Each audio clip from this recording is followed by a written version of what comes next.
Good evening everyone.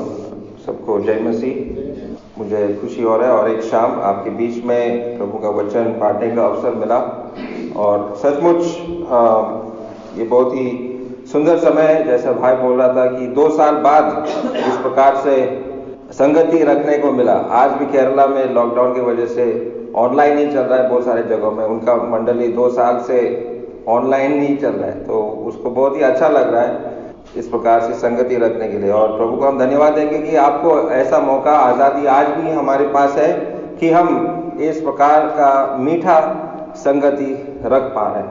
और जैसे भजन संहिता कहता है कि जब लोग बोला मैं मंदिर में जा रहा हूँ, परमेश्वर के घर में जा रहा हूँ, मेरा दिल खुशी से भर गया।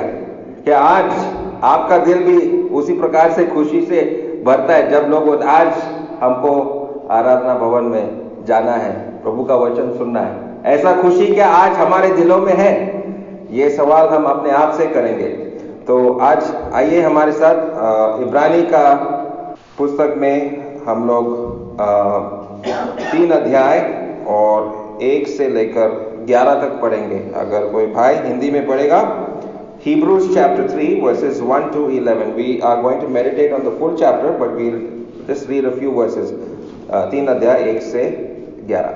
इसलिए हे पवित्र भाइयों, तुम जो स्वर्गीय बुलाहट में भागी हो, उस प्रेरित और महायाजक यीशु पर जिसे हम अंगीकार करते हैं ध्यान करो।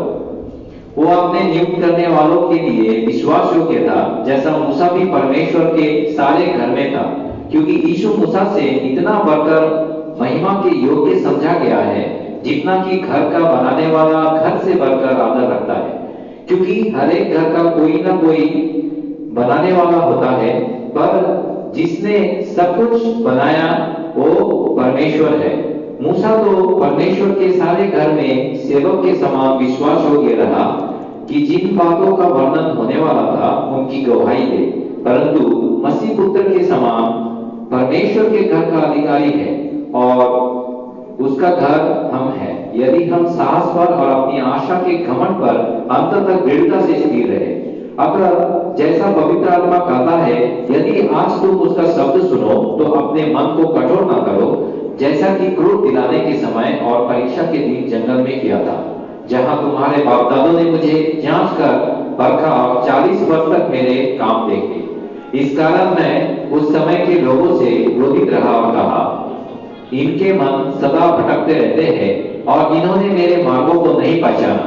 तब मैंने क्रोध में आकर शपथ खाई, वे मेरे विश्राम में प्रवेश करने ना पाएंगे। हे भाइयों, थैंक यू ब्रदर। परमेश्वर अपने पढ़े हुए वचन पर आशीर्वाद दे। अभी जैसे शुरुआत में इंट्रोडक्शन के समय में हमने देखा था कि लेखक शायद पौलुस ने ये चिट्ठी लिखा या ये पुस्तक लिखा, तो उसके मन में चिंता हो रहा है कि तो दूसरा पीढ़ी, सेकेंड जनरेशन क्रिश्चियंस, वो बैकस्लाइड नहीं होना चाहिए। जो यहूदी धर्म छोड़ के प्रभु यीशु मसीह को अपनाया, वो ऐसा नहीं होना चाहिए कि अभी दोबारा वही पुराने धर्म में वापस ना आए।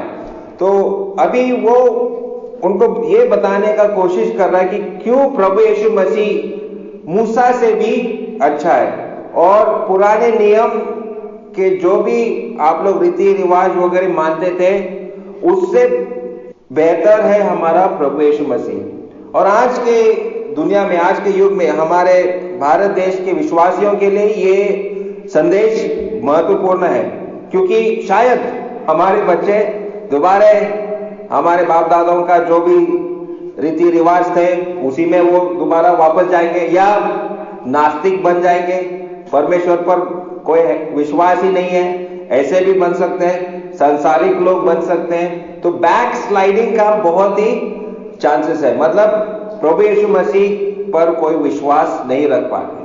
तो भाई बता रहे थे ऐसे केरला में भी उनको देखने को मिल रहा था कि मंडली में पापा मम्मी आ रहे हैं लेकिन बेटा नास्तिक है। वो उनके ऊपर बहुत बड़ा चिन्ह है कि परमेश्वर है कि नहीं। अभी सिर्फ ये केरला में नहीं है, लेकिन हमारा भारत देश में यहाँ पे भी ऐसा हो सकता है कि लोग अपने बच्चे भी ये प्रश्न चिन्ह लगा सकते कि क्या सच में ये यीशु प्रभु है सच में क्या यीशु परमेश्वर का पुत्र है? ऐसा भी प्रश्न चिन्ह हमारे बच्चों में भी आ सकते हैं। तो अभी यहां पर 4 वार्निंग्स, चेतावनी यहां पर देने वाले हैं जो लेखक जो है, और ये 4 वार्निंग जो है हम लोग जल्दी से हम लोग देखने वाले। सबसे पहला जो है, ये 3 बार इसने ये चेतावनी दिया है, 3 times the warning is coming. तो वो 3 और 8 पद में हम लोग पढ़ते हैं, 3 और 8 में ऐसा लिखा है, तो अपने मन को कठोर न करो, कठोर न करो। और यही 15 पद में भी अगर आप पढ़ेंगे, 15 पद में भी ऐसा लिखा है कि जैसा कहा जाता है, यदि आज तू उसका शब्द सुनो तो अपना मनों को कठोर ना करो। ये सेकंड टाइम है, ये पहला वार्निंग अभी दूसरा बार हुआ। अभी 4था अध्याय और 7वां पद, चैप्टर 4 वर्स 7, वहां पर भी यही वार्निंग वहां पर उनको दे रहा है। ऐसा लिखा है 4 और 7 में, तो फिर वह किसी विशेष दिन को ठहराकर इतने दिन के बाद दाऊद की पुस्तक में उस आज का दिन कहता है, जैसे पहले कहा गया, यदि आज तुम उसका शब्द सुनो तो अपने मनों को कठोर ना करो। तो क्या हो रहा है, ये हृदय जो है, ये अंतःकरण जो है, नौजवान लोग भी इसको कठोर कर सकते हैं।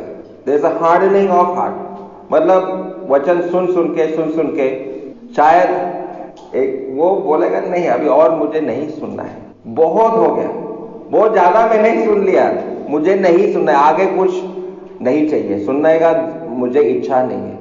तो यहां पर वार्निंग दे रहा है परमेश्वर, आज भी इस युग के विश्वासियों को यही वार्निंग, चेतावनी दे रहा है, तुम अपने मनों को कठोर मत करना, डोंट हार्डन योर हार्ट। तो ये पहला वार्निंग है। दूसरा वार्निंग जो है, दूसरा चेतावनी यहां पर हमको कह रहा है 12 पद में, 12 पद पढ़ेंगे ब्रदर। हे भाइयों, चौकस रहो कि तुम में ऐसा बुरा और अविश्वासी मन ना हो जो तुम्हें जीवित परमेश्वर से दूर हटा ले जाए।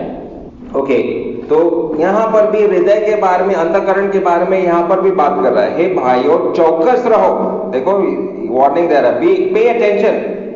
ओके, चौकस रहो कि तुम ऐसे बुरे और अविश्वासी मन ना हो, बुरे और अविश्वासी मन। अभी जरा देखो, मन जो है कठोर हो सकता है, मन जो है वो क्या हो सकता है, अविश्वासी भी बन सकता है। तो ये मन के बीच में ही एक युद्ध चल रहा है, हमारे मन के अंदर एक महायुद्ध चल रहा है। World war 1, world war 2, world war 3 अभी बोल रहे होने वाला है, लेकिन उससे भी ज्यादा भयानक युद्ध कहां पे हो रहा है, हमारे मनों में, और खास करके नौजवानों के मनों में आज ये युद्ध हो रहा है। बहुत सारे नौजवानों के मनों में ये प्रश्न है, शैतान इन नौजवानों का हृदय को कब्जा करना चाहता है और बुरी चीजों में इन नौजवानों का मनों को डाल देना चाहता है। तो मन का युद्ध चल रहा है, और मन क्या हो सकता है, यहां पर कह रहा है कि अविश्वासी मन, डोंट बिकम अनबिलीविंग पीपल, अविश्वासी मन। और वही 19 पद में भी पढ़ो, 19 पद भी पढ़ो। अतः हम देखते हैं कि वे अविश्वास के कारण प्रवेश न कर सके। हाँ, तो देखो, अविश्वास के कारण, अविश्वास, तो माँ पिताजी विश्वासी है, बच्चे अविश्वासी बन गए, ऐसे क्यों हो रहा है? तो हम लोगों को चिंता होना चाहिए हमारे बच्चों के ऊपर, वो विश्वास कर रहे हैं या नहीं।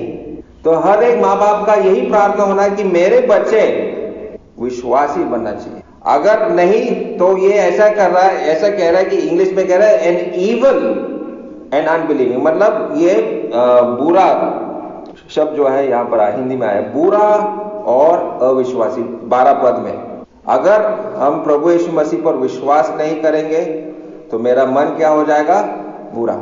और इसके वजह से 10 पद में, ये अभी हृदय के साथ, मन के साथ ही दोबारा 10 पद जरा देखो, मन के साथ क्या होगा।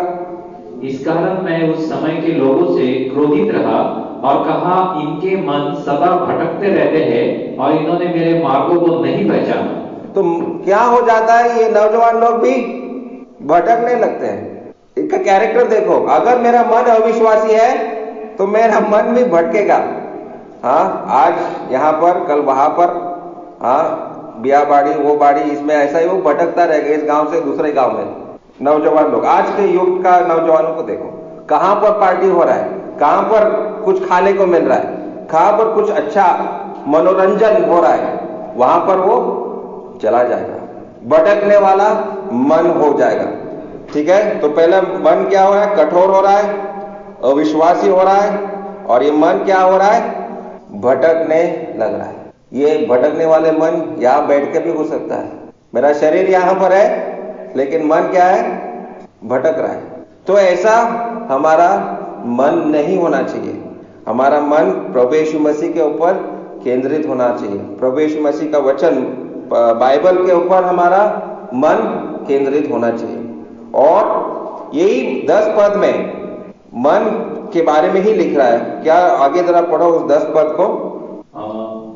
इनके मन सदा भटकते रहते हैं और इन्होंने मेरे मार्गों को नहीं पहचाना। मार्गों को नहीं पहचाना, they don't know my veg.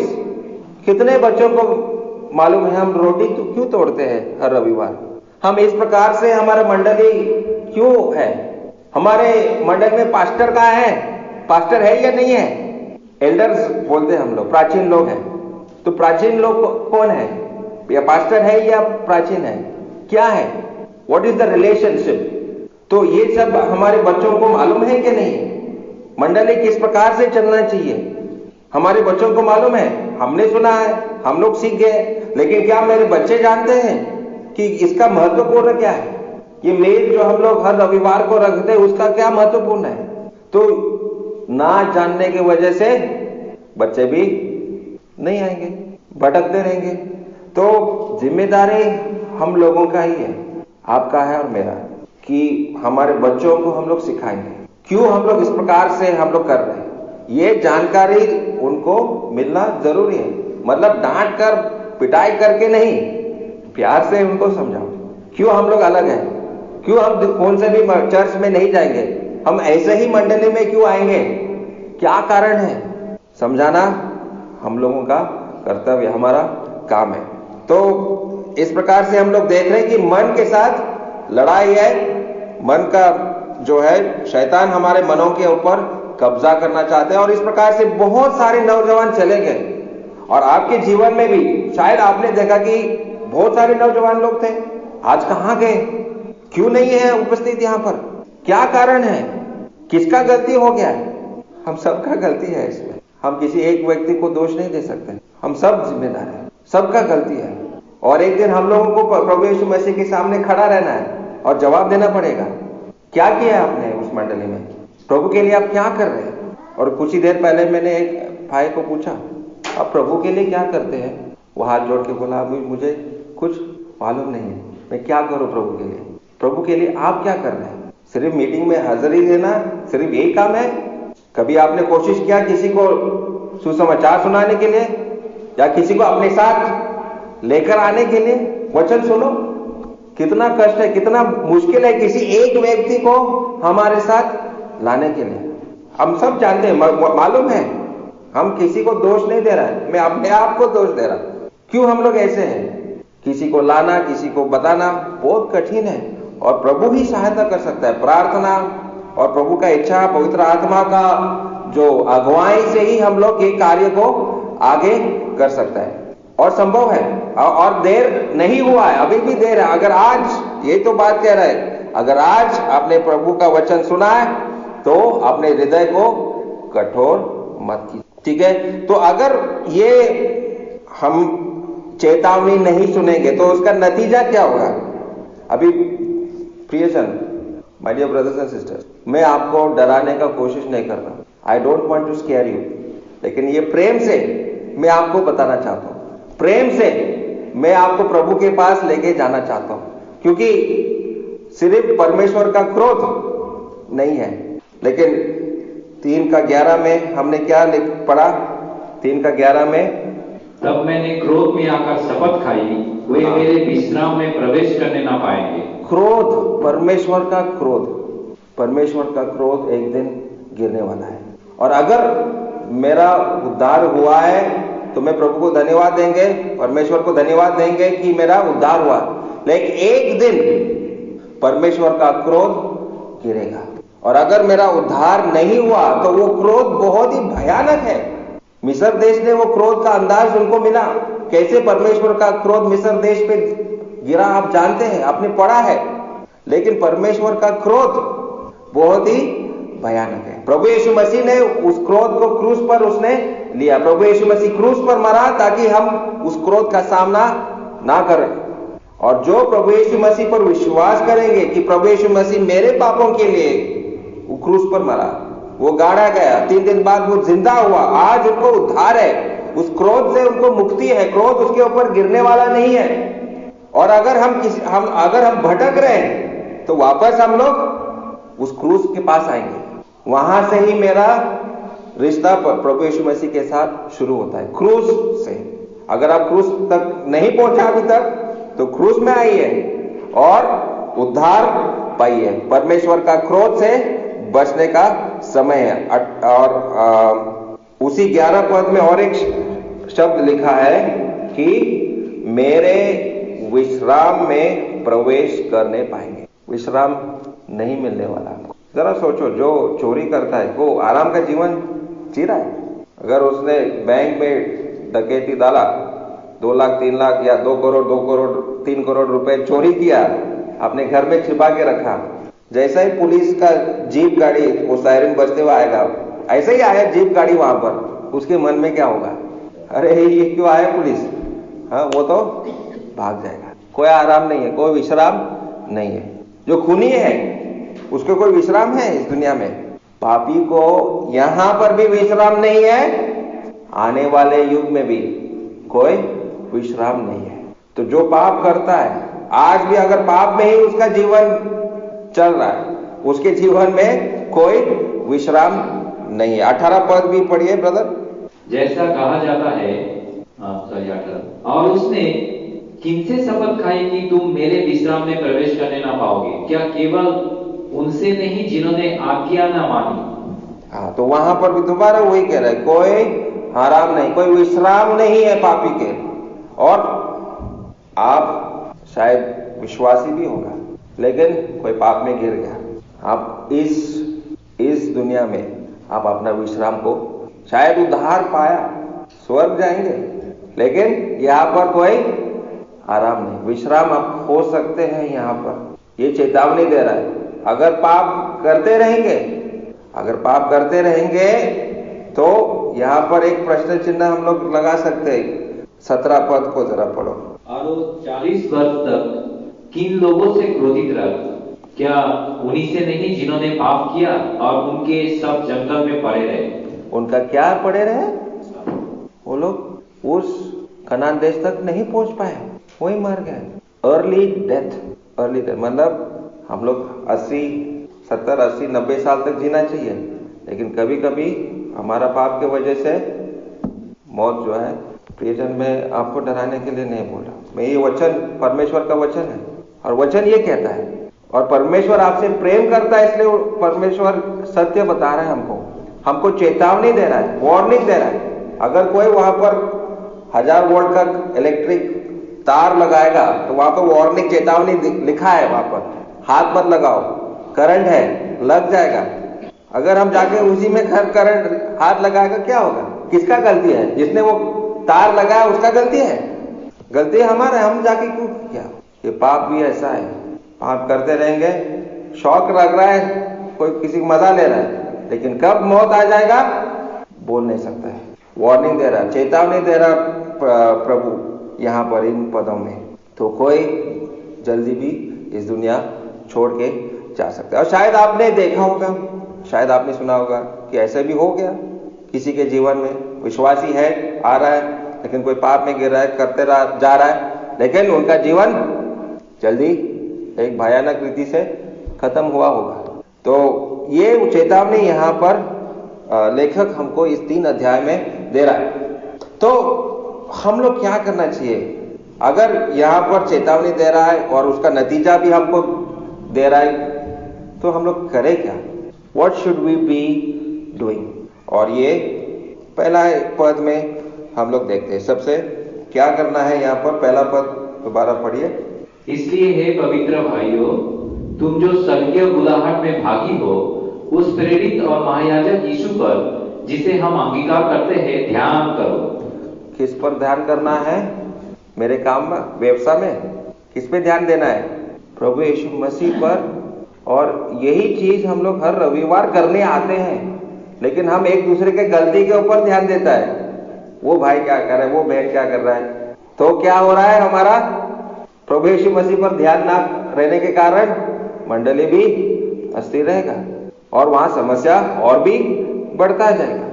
तो हर रविवार को जब हम रोटी तोड़ते हैं, हम क्या ध्यान करते हैं? प्रभु यीशु मसीह का नम्रता, परमेश्वर का प्रेम, प्रभु यीशु मसीह ने कितना कष्ट उठाया, उन चीजों के ऊपर हम लोग ध्यान करते हैं। और इसलिए हर रविवार को हम लोग आते हैं और उसके ऊपर ध्यान करना चाहिए। और रविवार को ही अगर आप नहीं आएंगे और ध्यान नहीं देंगे तो हफ्ता भर कैसा चलेगा आपका? ध्यान कहां पर है? ध्यान हाँ बच्चों पे देना है, व्यवसाय पे देना है, पढ़ाई पे देना है, लेकिन सबसे जरूरी ध्यान हमको प्रभु यीशु मसीह पर देना है। तो प्रभु यीशु मसीह के ऊपर ध्यान देने के लिए यहाँ पर दे रहा है। हमारा लक्ष्य जो है प्रभु यीशु मसीह पर होना चाहिए। और प्रभु यीशु मसीह कैसा था, क्या किया? यहाँ पर 2 पद में वो दोबारा पढ़िए। वो अपने नियुक्त करने वालों के लिए विश्वास योग्य था, जैसा मूसा भी परमेश्वर के सारे घर में था। विश्वास योग्य, क्या मैं परमेश्वर की नजर में विश्वास योग्य हूं? वफादार, हम अपने बॉस को वफादार रह सकते हैं। मेरा बॉस की नजर में मैं वफादार हूं, विश्वास योग्य आदमी, विश्वासी आदमी हूं। लेकिन परमेश्वर की नजर में क्या मैं विश्वासी हूं? तो ये हम लोगों को अपने आप को जांचना है, इसका परीक्षा करना चाहिए कि मैं परमेश्वर की नजर में विश्वास योग्य ठहरना चाहिए। और 6 पद, परंतु मसीह पुत्र के समान परमेश्वर के घर का अधिकारी है और उसका घर हम है, यदि हम साहस पर और अपनी आशा के घमंड पर अंत तक दृढ़ता से स्थिर रहे। हम लोग अपने विश्वास पर स्थिर रहे, दृढ़ता से स्थिर रहे। स्थिर रहना, भटकने वाला नहीं, स्थिर रहो। अविश्वासी मन क्या है? भटकता रहता है, वहां।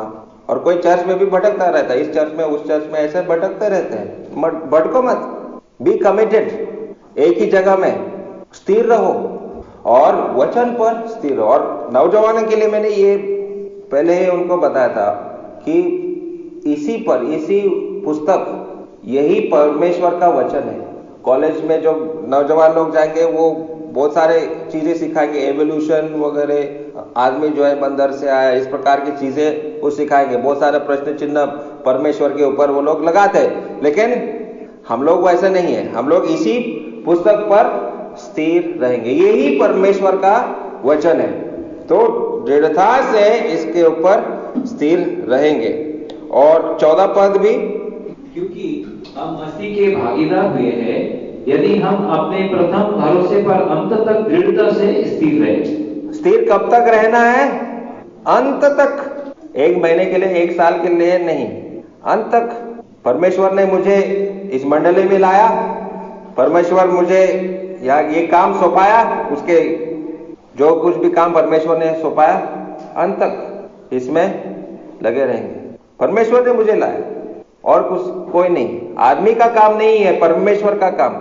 और इसी में मैं अंत तक स्थिर रहूंगा, ठीक है। और वो वापस उस 6 पद में और एक बात है, वहां पर और एक चीज है। दृढ़ता से हम लोग खड़ा रहेंगे, लेकिन और एक चीज वहां पर सीखने के लिए है।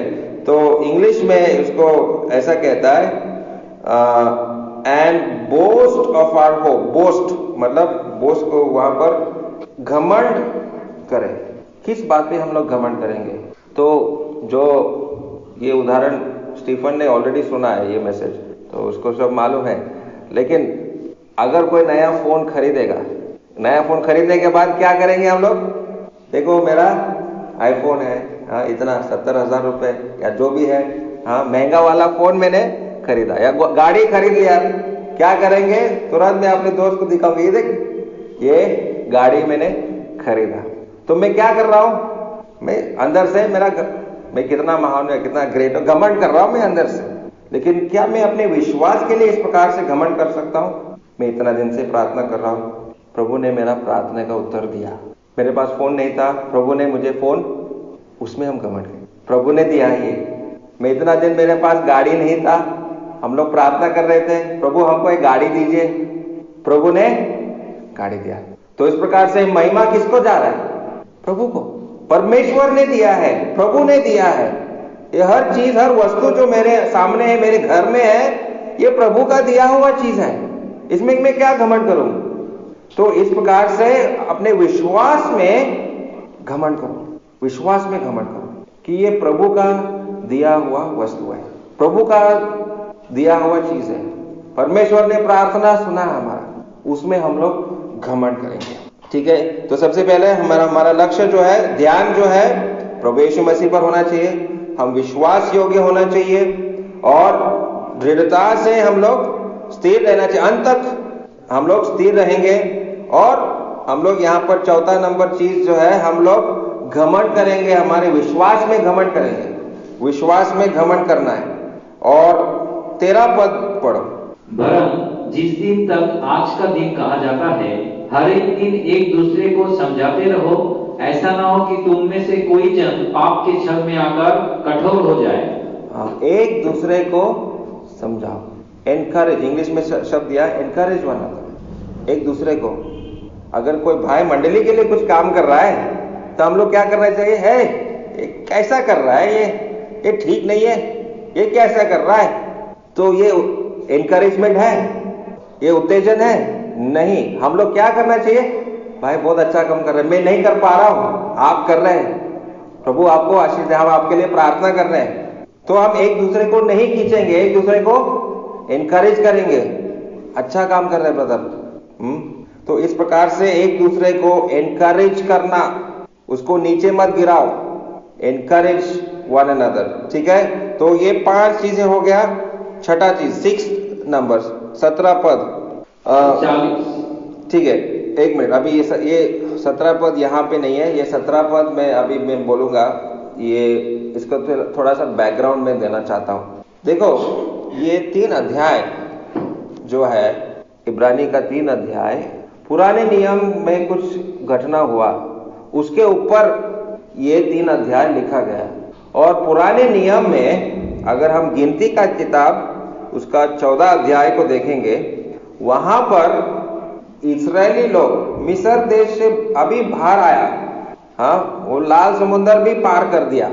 लाल समुद्र पार करने के बाद वहां पर मूसा ने 12 लोगों को कनान देश में भेजा। याद है ना ये कहानी?